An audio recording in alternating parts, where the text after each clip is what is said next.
அதேபோல சென்னையில் அதிகபட்சமாக 37 முதல் 38 டிகிரி செல்சியஸ் வெப்பநிலை இருக்கும். தமிழகத்தில் ஏப்ரல் 16, 18ஆம் தேதி அதிகபட்ச வெப்பநிலையில் மாற்றம் இருக்காது. சென்னை மற்றும் புறநகர் பகுதிகளில் இன்றும் நாளையும் அதிகபட்ச வெப்பநிலை 103 டிகிரி வரை இருக்கும்.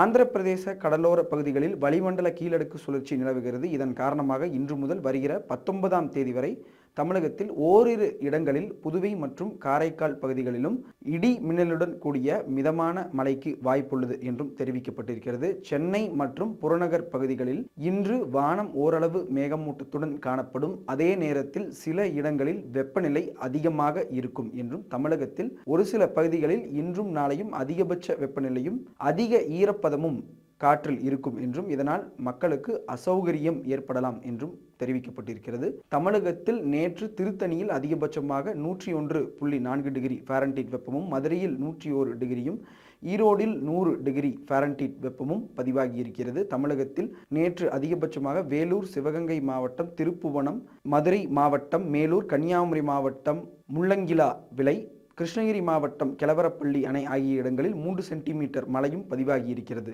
தமிழக கடலோர பகுதிகள், மன்னார் வளைகுடா மற்றும் அதனை ஒட்டிய குமரிக்கடல் பகுதிகளில் சூறாவளி காற்று மணிக்கு 35 முதல் 45 கிலோமீட்டர் வேகத்திலும் இடையிடையே 55 கிலோமீட்டர் வேகத்திலும் வீசக்கூடும். மேற்குறிப்பிட்ட நாட்களில் மீனவர்கள் இப்பகுதிகளுக்கு செல்ல வேண்டாம் என்றும் அறிவுறுத்தப்படுகிறார்கள். 14 ஏப்ரல் முதல் 17 ஏப்ரல் வரை எச்சரிக்கை எதுவும் இல்லை. வங்கக்கடல் பகுதிகள் மற்றும் அரபிக்கடல் பகுதிகளில் 14 முதல் 17 வரை எச்சரிக்கை எதுவும் இல்லை என சென்னை வானிலை ஆய்வு மையம் தெரிவித்துள்ளது.